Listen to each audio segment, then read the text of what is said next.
დიდი მადლობა მოწვევისთვის და წარმატებები მინდა ვისურვო თითოეულ აკყოფ ჩემს მეგობარს.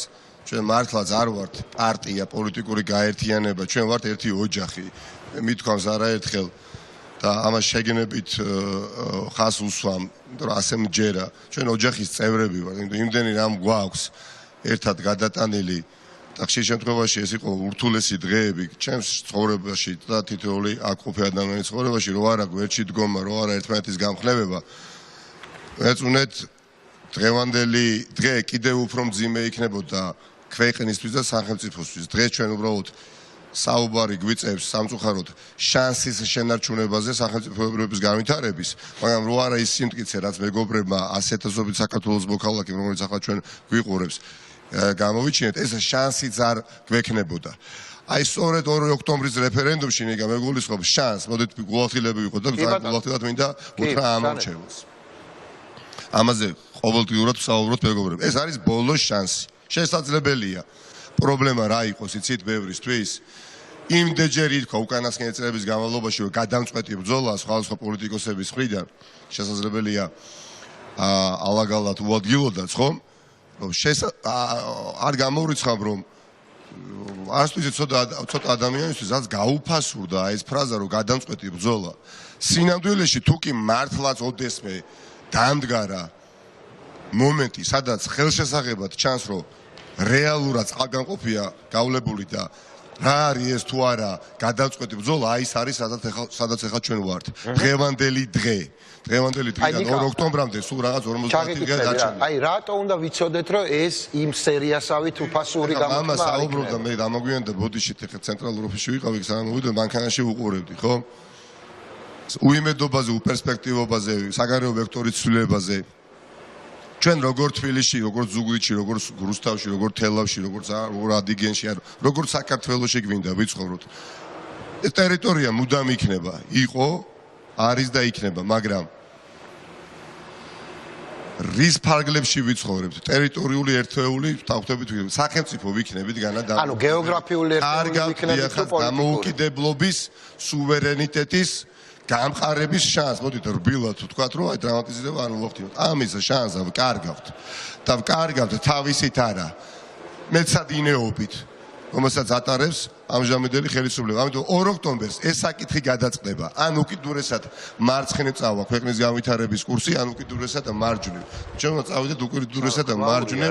ხმაურია, რაც ხო არ გაგვიყვება. დასავლური კურსი, რომელიც გულისხმობს განვითარებას, კეთილდღეობას, უზრუნველ ცხოვრებას, პერსპექტივას, განცდას იმისა, რომ შენ მოქალაქე ხარ და მოქალაქე ხარ და სახელმწიფო ხელისუფლება შენზე ზრუნავს და არა პირიქით. დღეს ეს ყველა თუ კი რამე მიკეთებიან იგა ბოლო 8 წლის განმავლობაში მეგობრებთან ერთად ხალხთან ძალიან მჭიდრო ურთიერთობა მქონია. არ ვიტყვი მიუხედავად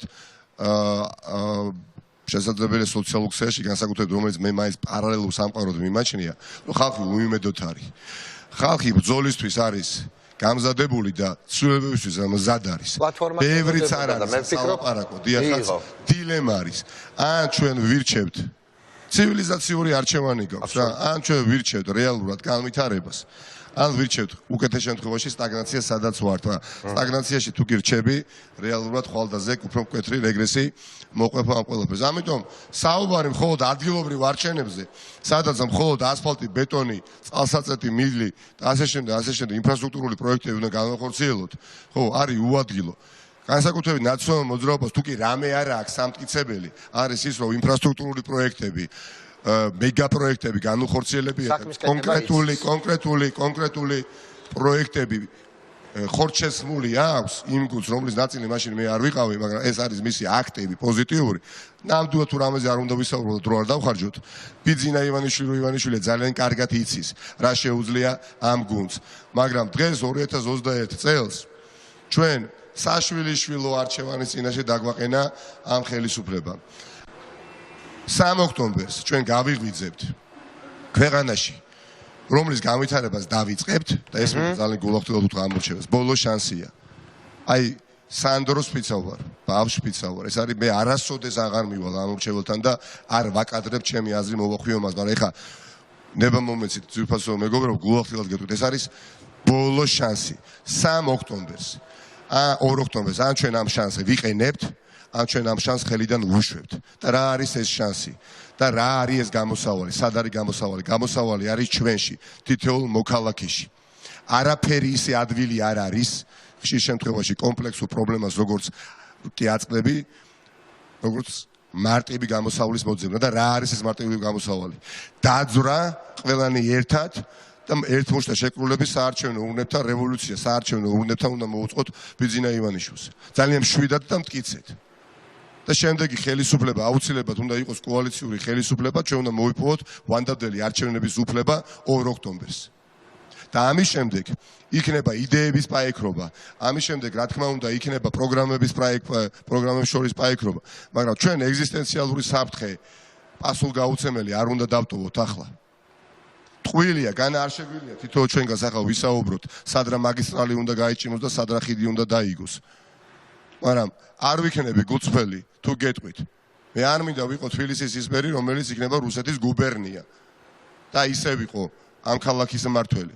მინდა რომ ამ ქვეყანაში სახელმწიფო დროშა ფრიალებდეს, ევროკავშირის დროშას დღისით ბზისით არაერთხელ არ წვამდნენ ვითომც არაფერი და ღიად, ეშმაკურად, მართლაც აი მოღალატეობრივად უკვე თავს გახვევდნენ ძირგამომთხველი სახელმწიფოს ინტერესებს.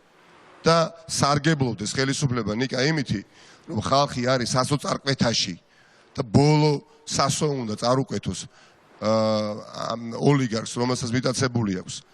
და დამქანცველობით, ილაჯ გამოლეულობით და არაქად გამოცლილობით უნდა ეს ქვეყანა საბოლოო და სახელმწიფო დაიმონოს. ისტორიულად ყოველთვის საზოგადოებრივად აქტიური ჯგუფი იღებდა საკუთარ ხელში ინიციატივას და ავანგარდში დგებოდა. და მე დანარჩენი ნაწილი საზოგადოების მიყვებოდა. მე მიმაჩნია რომ დღეს ჯანსაღი რეალური ოპოზიცია ვართ ის აქტიური ნაწილი საზოგადოების, რომლის ვალდებულება ვიაროთ წინ, შეუპოვრად და მუხჩაუხრელად და უშიშრად. და გამარჯობა ბეწუნე, ნიკა ხელის გაწვენის მანძილზეა უკვე 10 დღე აქტიურ კამპანიას ვეწევი თბილისში. შარშან გდანში კამპანიის პიკზე გდანში, სადაც გამარჯვების იმედი მქონდა, ვინდა რომ წმენა მქონდა და ხვდებოდი, რომ ეს გამარჯვება ახლოს არა და ასეც მოხდა, მიუხედავად ყველაფრისა. გამარჯვების პიკზე ვერ გძნობდი ხალხში იმ დაუოკებო სურვილს, ცვლილებებისა და იმ მუხს, რასაც ახლა გძნობ მე თბილისში. ნიკა, ყველაფერი არის უბრალოდ, იცით, აი მამას შემთხვევა რა იყო? ძიმე ემოციურად ჩემთვის გადაწყვეტილება მქონდა მისაღები. რა თქვი ამ გადაწყვეტილებას? მამაში არის წარმოდგენილი არ დავასახელებ. 3 ადამიანი, ვისთანაც ერთად გუშინ მე ეს გადაწყვეტილება მივიღე და ამის შემდეგ კიდე ერთი ჩვენი მეგობარი შემოგვიერთდა და მხოლოდ ამის შემდეგ მე მამას დაუკავშირდი გუში ღამით და დღეს, ხო? რა ისი ილუსტრაცია მამას ბრძოლის წინახაზე გამოსვლა. ჩვენი მშობლის, ჩვენი უმრავლესობა ჩვენ მშობლებს ვიცნობთ. ძალიან კარგად ვიცნობთ, იმიტომ რომ მართლა ოჯახის წევრობა რა არის, განა თუ არა იცნობდე არა მარტო შენ მეგობას, არამედ მის მშობელს, ხო? რომ რა ნამდვილად არის გადამწყვეტი ბრძოლა და ეს არის რეფერენდუმი. და მშობლებით, შვილებით მივდივართ აქ. მშობლებით და შვილებით მივდივართ.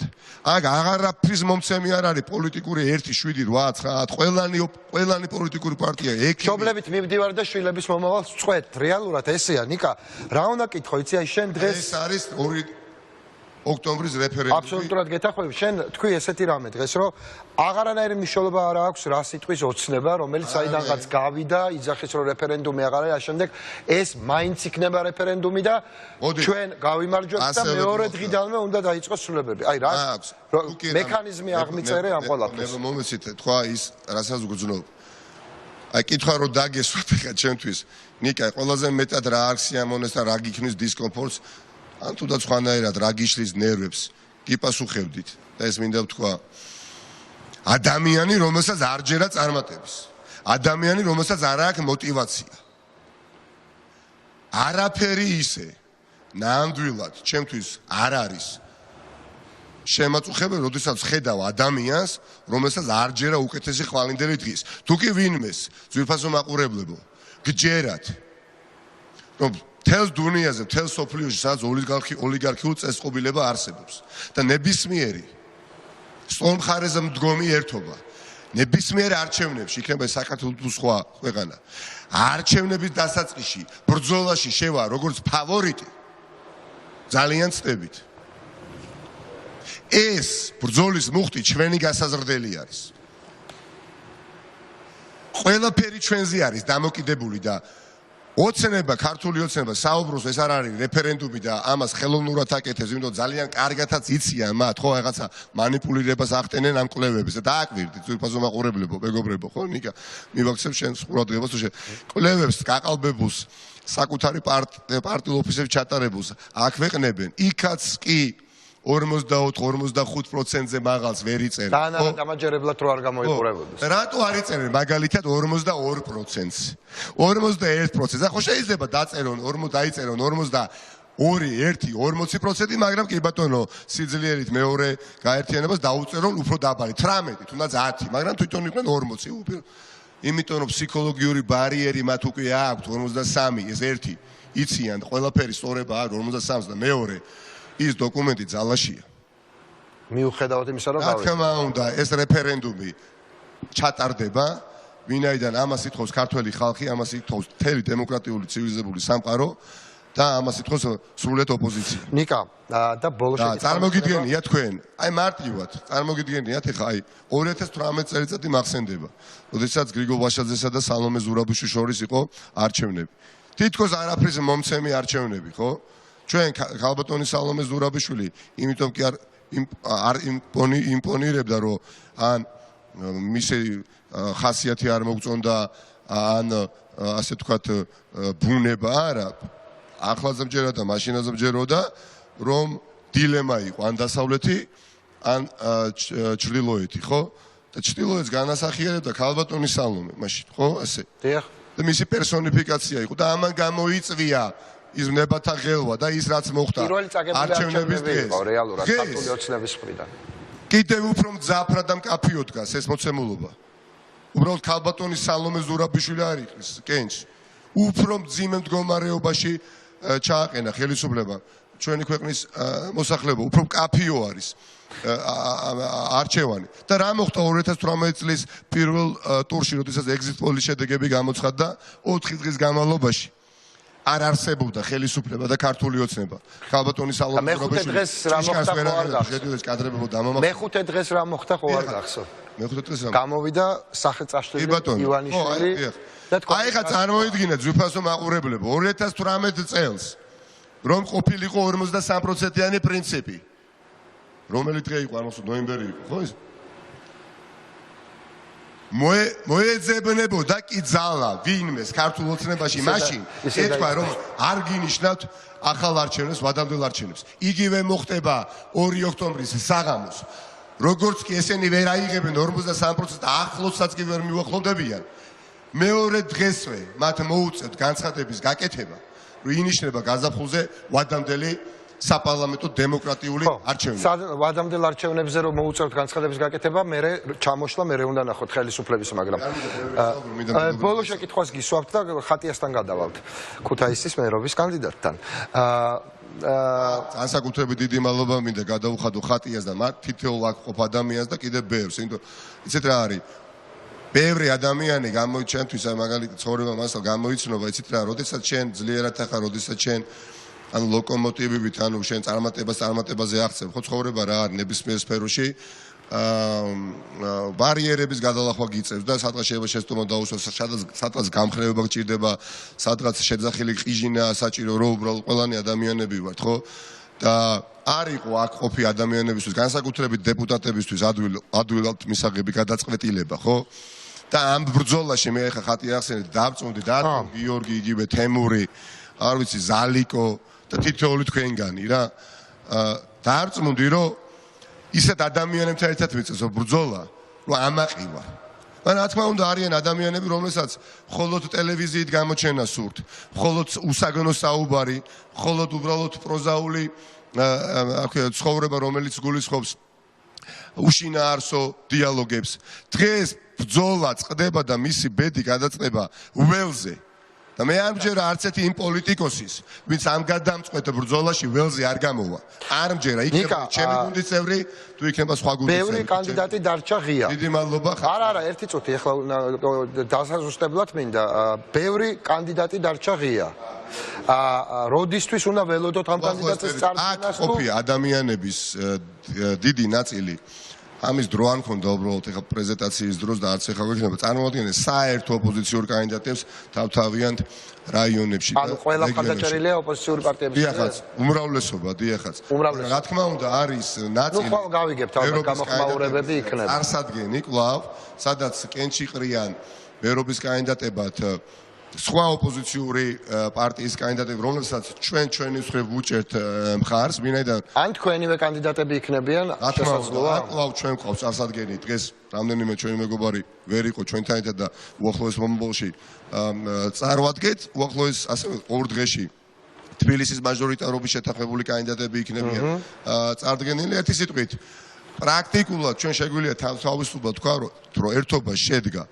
არის ოლქები, სადაც შეთანხმებულად არ შევთანხმდით. გვირჩევნია ტაქტიკური მოსაზრებიდან გამომდინარე, რამდენიმე ოპოზიციური კანდიდატით ვიასპარეზოთ. მაგრამ ახლა აი პირდაპირ გეტყვით. მე დავკარგი ერთი თვე კონსულტაციებში და არ ვნანდობ ამაზე, იმიტომ ძალიან ბევრი მეგობარი ოპოზიციურ პარტიებში მოვიპოვე, მაგრამ თუ კი რამეზე ვნანობ, ნანობაზე დრო დავკარგი ერთი თვე. არ მინდა 1 საათიც დავკარგო კაბინეტში და ნამდვილად აღარ დასაკარგავ. თუ შემატკივროთ, აი საუბრობთ არ მომწევს, აი დათო, გიორგი, ზალი, მეგობრები, ერთი სული მაქვს ყველა ოპოზიციური პარტია ველზე გამოვიდეს. თუნდაც ცალცაკე ვიასპარეზოთ. გამოვიდეთ და ველზე ვიარო. ველზე დაგიდო. 8, 10, 20 ვიგებთ ამ რეფერენდუმს. ნიკა, ბოლო შეკითხვა. ვიგებთ ამ რეფერენდუმს, თავარია გამოვიდეთ და დავიწყოთ ასპარეზობა. ბოლო შეკითხვა. მეორე სენსაცია მე ვთქვი, რომ ორი სენსაცია იყო დღეს. ჩემთვის მეორე სენსაცია იყო დმანისის მოქმედი მერის წარმოდგენა, როგორც თქვენი კანდიდატის თუ აი ეს მინდა დავაკონკრეტო, ცოტა კარგად ვერ გავიგე. გიორგი ტატუაშვილი არის. არაჩვეულებრივი ახალგაზრდა ადამიანი, მოქმედი მართლაც და რომელი პარტიიდან მის ადამიანობას, მის შემართებას, მის პატრიოტიზმს და მის ქართული ოცნებიდან არის ქვეყნისადმი, დიახ, რა თქმა უნდა, მოქმედი მერი დმანისის, რომელსაც ძალიან ბევრი რამ გაუკეთებია დმანისში და კიდევ უფრო მეც გააკეთებს.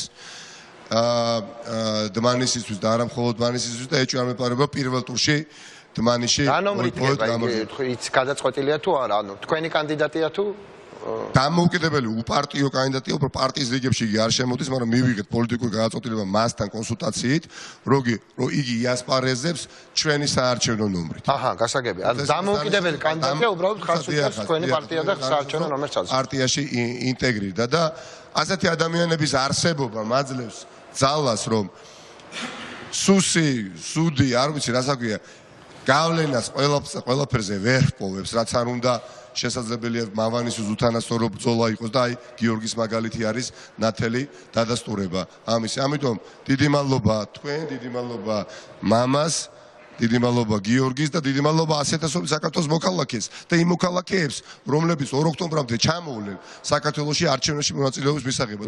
ვისაც შესაძლებლობა გვაქვს, ყველანი უნდა დაბრუნდეთ 4-5 დღე და მივიღოთ მონაწილეობა ამ ისტორიულ ეპოქალურ არჩევნებში. დიდი მადლობა.